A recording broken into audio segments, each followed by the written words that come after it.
BBC Radio Lincolnshire, and I'm Les Sheehan. At the Lincoln Conference this evening is James Kelly. I gather the boxes have started arriving, the big black boxes. They have, Les. Yes, we've got some of the boxes. They're coming in, and the verification process is taking place where they go through the boxes and they're trying to find out if the number of ballot boxes that are supposed to be in the boxes are in the boxes, and there's been no tampering, none have gone missing, that sort of thing. It's part of the bureaucratic process before the count proper starts, but there's plenty of activity now.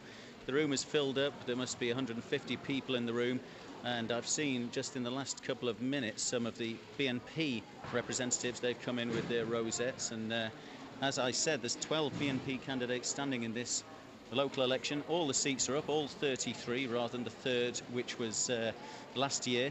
Now, the last time this happened was back in 1999, and you may remember that back then Labour had 30 seats and the Conservatives had 2. It's a more complex picture now, with Labour on 20, the Conservatives on 11, and the Lib Dems on 2. And after tonight, it could get more complex still. We have the BNP with 12 candidates, the UKIP have 15 candidates, there's 3 Green candidates, there's a Socialist Alternative candidate, there are 2 independent candidates, and of course Labour and Conservative, they're contesting all the seats here, 33 each.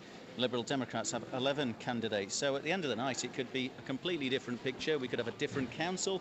There could be a different control. Lincoln could be going in a different direction. So we'll have to wait and see what happens. Well, I guess it could all stay the same. That's the thing about these nights. You never really know, do you? You can get the inclinations. Describe what you can see. I assume the boxes are being poured out over tables, are they, with the ballot papers pouring out? That's exactly right, Les. Yes, we've got tables basically in a rectangular formation around this huge auditorium.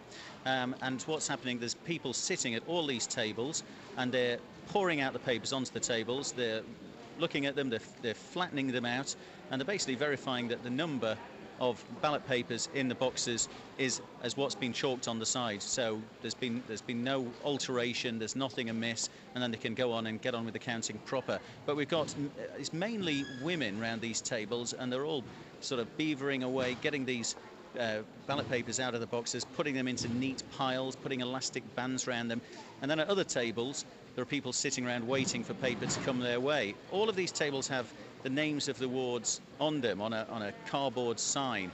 So in this sort of rectangular formation, you go down and you see the names of the wards: Abbey, Birchwood, Bootham, Bracebridge, etc.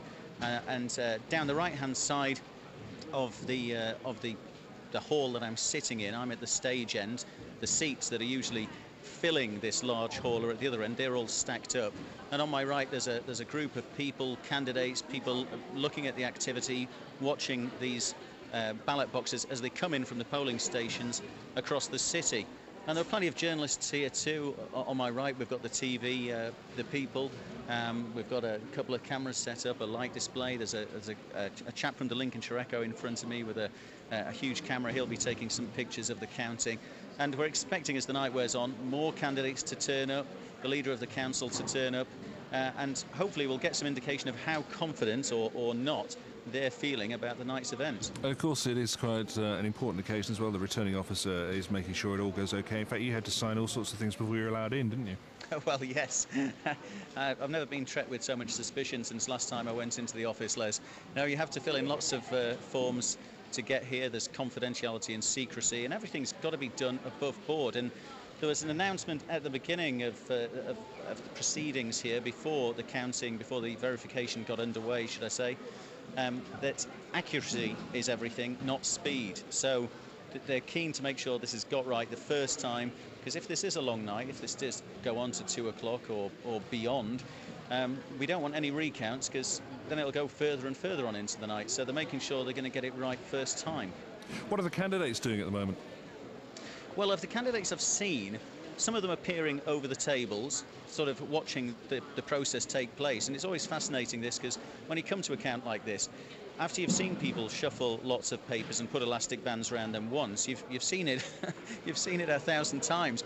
But the candidates have something invested in this. You know, this is their future. So they watch carefully that everything's being done above board. They're watching that people are taking care with the job. It's not being done sloppy, and it isn't. The people who are doing this, the volunteers who are doing this job, take it very seriously. So the candidates that we've got are going over to the tables where there's the most activity, where they've got a vested interest in the wards and watching closely what's going on. But at the moment, there aren't as many rosettes here as there will be later on. Maybe that's something to do with the pub still being open. I couldn't possibly comment.